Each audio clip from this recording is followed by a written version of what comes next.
एक डिस्कशन ये भी हो रहा है जो कि अयोध्या फैसले के बाद भी हुआ और अब धार भोजशाला के फैसले के बाद भी हो रहा है कि भाई मेरा घर है, विष्णु शंकर जैन की फैमिली आती है, कब्ज़ा कर लेती है, मैं 100 साल तक लड़ता हूँ, मैं जीत जाता हूँ, मेरा घर वापस मिल जाता है। लेकिन विष्णु शंकर जैन की फैमिली कोर्ट जाती है, बोलती है भाई मुझे ज़मीन दे दो, और उनको ज़मीन दे दी जाती है। तो इनको क्यों ज़मीन मिले? ये बिल्कुल देखिए, जो बात आप कह रहे हैं मैं इससे आपसे पूर्णतः सहमत हूँ। और ये बात हमने अगर आप राम मंदिर का केस फॉलो करेंगे तो मुझे बहुत ज़्यादा क्रिटिसाइज़ किया गया था। जब 9 नवंबर 2019 को पूरा देश खुशी मना रहा था कि हमें राम मंदिर मिल गया, तो हम एकमात्र ऐसे पक्ष थे जिसने सुप्रीम कोर्ट में रिव्यू पिटीशन फाइल किया था। 12 रिव्यू मुस्लिम पक्ष की तरफ से फाइल हुए थे और 1 रिव्यू हमारी तरफ से फाइल हुआ था। और हमारी यही मांग थी कि जो 5 एकड़ ऑल्टरनेट लैंड दिया है वो मत दीजिए। अगर बाबर ने 1528 में गलत काम किया है और यहाँ पे हमारी राम मंदिर थी, तो इन लियो ऑफ राम मंदिर आप उनको 5 एकड़ जमीन मत दीजिए, बहुत गलत प्रेसिडेंट होगा।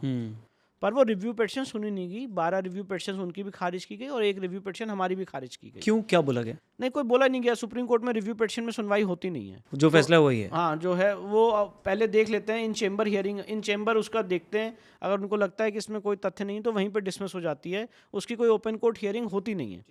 तो 5 एकड़ जो ऑल्टरनेट दिया गया, इसको हमने चैलेंज किया था। और मैं आपके चैनल के माध्यम से कहना चाहता हूँ कि ये बहुत गलत प्रेसिडेंट है कि जहाँ पे आप ऑल्टरनेट लैंड दे रहे हैं for the illegal action which has been done.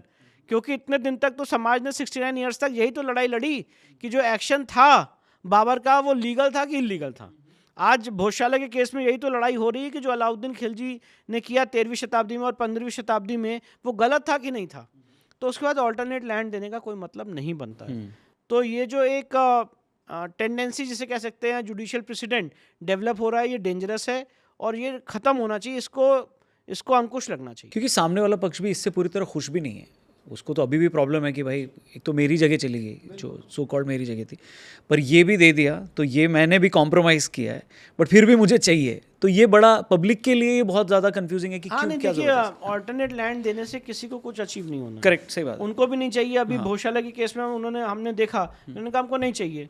जो 5 एकड़ ऑल्टरनेट लैंड है उसको देने से भी कोई पर्पस फुलफिल नहीं हो रहा है। तो भोजशाला में 5 एकड़ ही बोला है? नहीं, 5 एकड़ नहीं बोला है। भोजशाला केस में ये बोला है कि अगर उनको मस्जिद के लिए ज़मीन चाहिए तो वो सरकार को अप्लाई करें और सरकार उनके इस एप्लीकेशन को कंसिडर करें। विष्णु जी, लंदन म्यूजियम में जिस मूर्ति की बात की जा रही है, उसका कनेक्शन यहाँ से है, ये कब एस्टैब्लिश हुआ था? देखिए, 1875 में यहाँ पे एक्सकवेशन हुआ था और अंग्रेज़ों के समय, और इसमें अलेक्जेंडर कनिंघम ने बहुत काम किया है।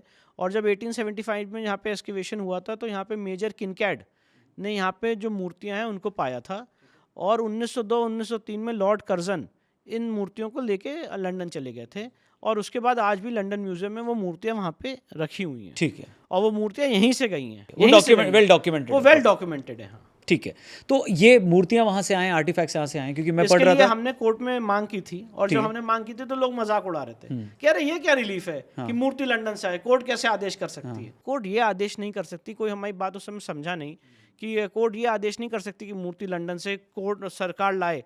पर सरकार को बोल तो सकती है कि आप इनकी मांग को कंसिडर करिए। हमने बहुत सारे प्रत्यावेदन दे रखे हैं सेंट्रल गवर्नमेंट को, एएसआई को, कि आप वहाँ पे जाइए, उनको रिप्रेजेंट करिए कि हमें हमारी जो चीज़ है वो वापस दी जाए। और ऐसा नहीं है, इस कार्यकाल में हमने देखा है कि कितनी सारी हमारी मूर्तियाँ, कितने सारी हेरिटेज की चीज़ें लाई गई हैं। करेक्ट। तो अगर ये 2 मूर्तियाँ भी वहाँ से आ जाएंगी, एफर्ट्स लिए जाएंगे डिप्लोमेटिक लेवल पे, तो वो अचीव हो सकता है।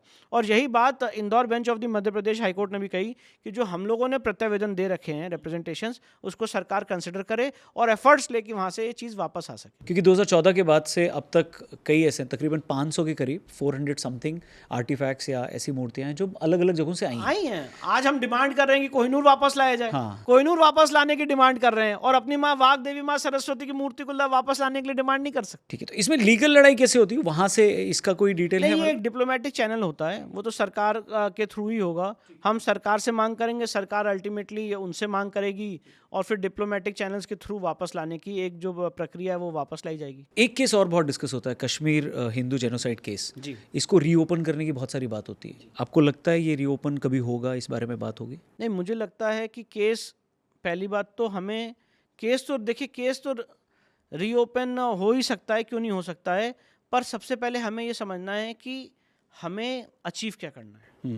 जो आज कश्मीरी हिंदुओं का वहाँ पे नरसंहार हुआ, हम लोग कश्मीरी पंडित कहते हैं, मैं कश्मीरी हिंदू वर्ड यूज़ कर रहा हूँ, जो वहाँ पे 1989 में जिस तरह से उनका 7th एक्सोडस हुआ, उससे पहले भी बहुत बार वहाँ पे ऐसी घटनाएं हुई हैं।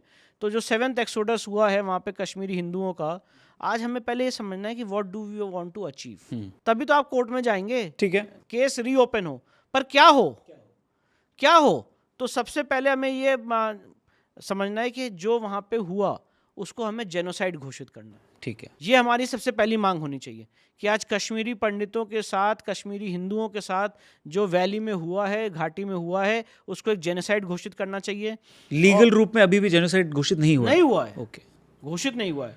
और उसके बाद जैसे ही वो जेनोसाइड घोषित हो, उसके बाद जो उसके चीज़ें हैं जो फॉलो करती हैं, उनको कंपनसेशन दिया जाए। आज भी जत्थी में ऐसे बहुत सारे रेफ्यूजी कैंप हैं जहाँ पे हमारे कश्मीरी हिंदू भाई आज भी बद से बदतर एक ज़िंदगी गुजार रहे हैं, उनको वापस रिहैबिलिटेट किया जाए। जो उन्होंने त्रासदी इतने सालों तक झेली है, उनको कैसे गवर्नमेंट जॉब्स दिए जाए, उनको कैसे सिक्योर किया जाए, उनको कैसे प्रिजर्व किया जाए, उनके कल्चरल हेरिटेज को, इसके लिए काम होना चाहिए, इसके लिए लीगल लड़ाई लड़नी चाहिए। और साथ ही साथ जो वहाँ पे कश्मीरी हिंदू विस्थापित हुए हैं, उनको कैसे उनकी जगह रिहैबिलिटेट किया जाए, ये हमारी मांग होनी चाहिए। और रिहैबिलिटेशन के बाद उनको सिक्योरिटी मिले, इसकी हमारी मांग होनी चाहिए। और वहाँ पे जो डेमोग्राफी है, जिस तरह से चेंज की गई है, वो कितनी इलीगल है, उसके पे हमारी मांग होनी चाहिए। तो मल्टीपल लेयर ऑफ डिमांड्स हैं और इसके लिए कोर्ट बिल्कुल जाना चाहिए। और कोर्ट में ये केस रीओपन की बात नहीं है। ये एक गलत परसेप्शन है कि अगर कभी सुप्रीम कोर्ट ने कोई मामला डिसमिस कर दिया तो कोई दोबारा नहीं जा सकता। तो डिसमिस किस ग्राउंड पे किया गया था? नहीं, ये बोला गया कि अभी हम इसको नहीं देख सकते हैं, पर वो एक दौर था, एक बेंच थी, एक कोर्ट थी।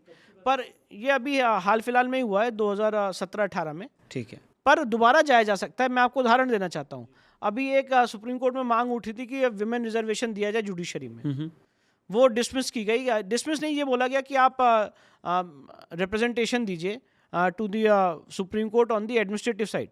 पर फिर रिसेंटली पिटिशन फाइल हुई और उसमें नोटिस जारी किया गया।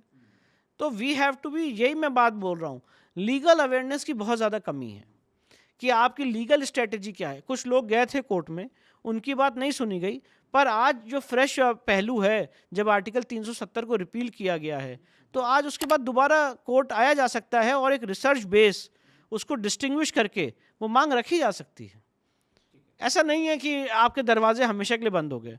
बहुत सारे मतलब पहलू होते हैं, पर एक परसेप्शन बना देना, अच्छा जी खारिज हो गया, अब तो दरवाजे बंद हो गए, अब कभी नहीं जा सकते, ऐसा नहीं होता। सर ज्ञानवापी केस पे आते हैं, उस पर थोड़ा समझने की कोशिश करेंगे। आई थिंक एएसआई की 839 पेज की एक रिपोर्ट है, क्या बोलती है वो रिपोर्ट? देखिए, वो एएसआई ने, जब हमने वहाँ पे सर्वे करवाया एएसआई का, तो ये सर्वे का आदेश हुआ जिसको सुप्रीम कोर्ट तक अफर्म हुआ।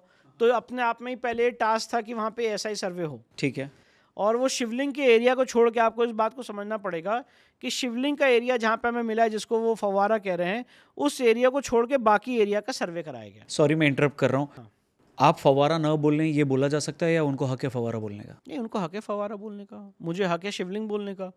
पर मैं ये चाहता हूँ कि पहले उसको कोर्ट में वेरीफाई तो करें। मैं तो आपके चैनल पे बार बार शिवलिंग बोल रहा हूँ और मैंने एप्लीकेशन दी कोर्ट में, चैनल पे नहीं बोल रहा हूँ सिर्फ, मैंने कोर्ट में एप्लीकेशन दी है कि ये शिवलिंग है, इसकी एएसआई जांच की जाए। इलाहाबाद हाई कोर्ट ने इसके लिए आदेश दिया कि हाँ इसकी एएसआई जांच हो। और जो लोग फव्वारा बोल रहे हैं वो सुप्रीम कोर्ट आए, अंजुमन इंतजामिया कमेटी सुप्रीम कोर्ट आई और उन्होंने कहा कि नहीं ये फाउंटेन है और इसकी जांच ना की जाए।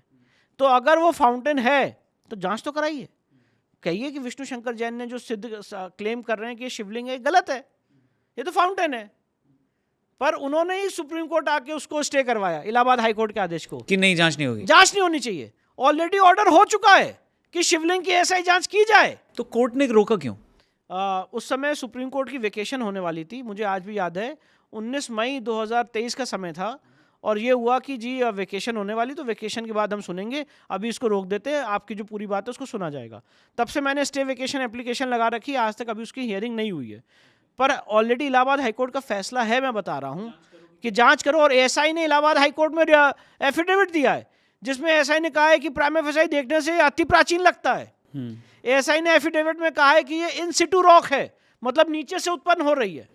पर इसके बारे में अभी कोई बात नहीं हो रही। नहीं हो रही। कोर्ट में मामला पेंडिंग है, पर हम लोग प्रयासरत हैं।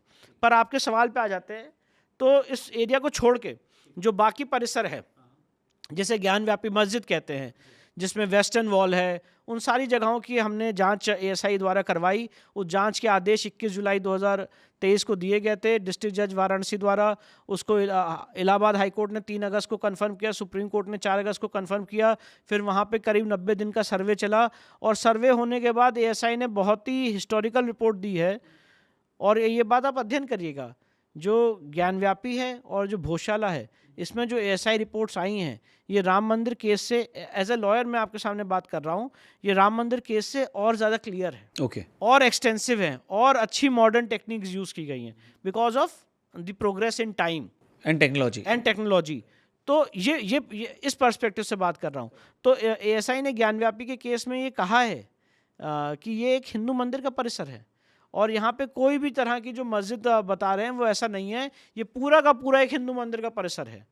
और जिस तरह से वहाँ हिंदू देवी देवताओं के चिन्ह मिले हैं, जिस तरह से वहाँ पिलर्स मिले हैं, जिस तरह से नागर शैली का बना हुआ वेस्टर्न वॉल है, जिसको आज बंद कर दिया गया है, जो वेस्टर्न साइड से माँ श्रृंगार गौरी की पूजा करके वहाँ पे जाते थे, और जो अंदर इस तथाकथित मस्जिद में जो प्रूफ्स मिले हैं, हमें डमरू के चिन्ह मिले हैं, स्वास्तिक के निशान मिले हैं, ये सब उस रिपोर्ट में है। सब उस रिपोर्ट में किस तरह से और ये रिपोर्ट पब्लिक होती है जनरली। हाँ जी, किस तरह से अलग अलग सभ्यताओं ने, अलग अलग संस्कृतियों ने इसके लिए काम किया, वो सारी बातें उसमें मेंशन है। तो अभी क्या प्रोग्रेस है इसमें, अभी लीगली? अब ज्ञानव्यापी के केस में मैं बताना चाहता हूँ कि जब ये सारी केसेस बहुत ही तेज़ी से आगे बढ़ रहे थे, तो फिर उसी घूम फिर के इसी उदाहरण पे आ जाते हैं, ये जो उदाहरण मैं आपको Places of Worship Act, Places of Worship Act जी, प्लेसेस ऑफ वर्शिप एक्ट के तहत ये केस चल नहीं सकता है।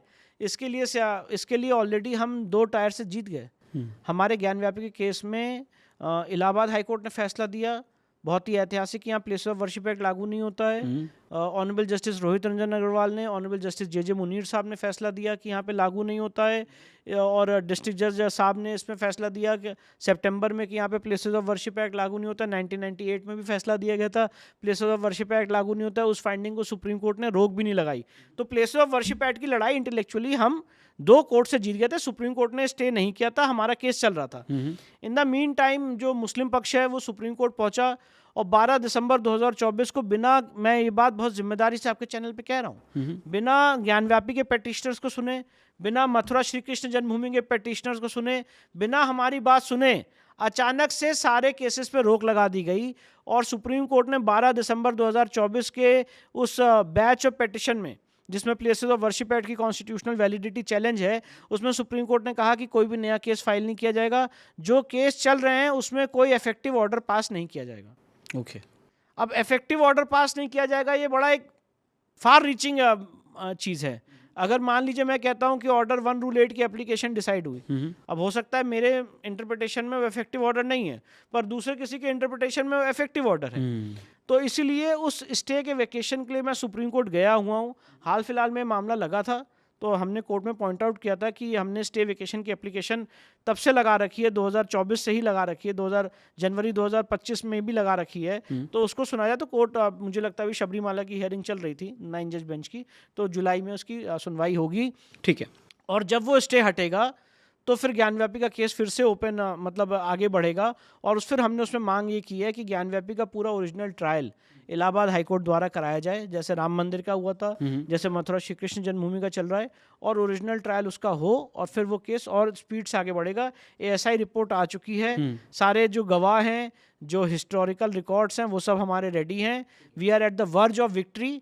बस एक लीगल प्रोसेस को सिंप्लीफाई कर दिया जाए। ठीक है। तो जो फैसला है, जो मतलब हम लीगली अचीव करना चाहते हैं, मुझे पूरी उम्मीद है कि हम कोर्ट में उसको एस्टैब्लिश कर पाएंगे, प्रूफ कर पाएंगे। सिर्फ बातें नहीं, कोर्ट में काम करके उसको दिखाएंगे।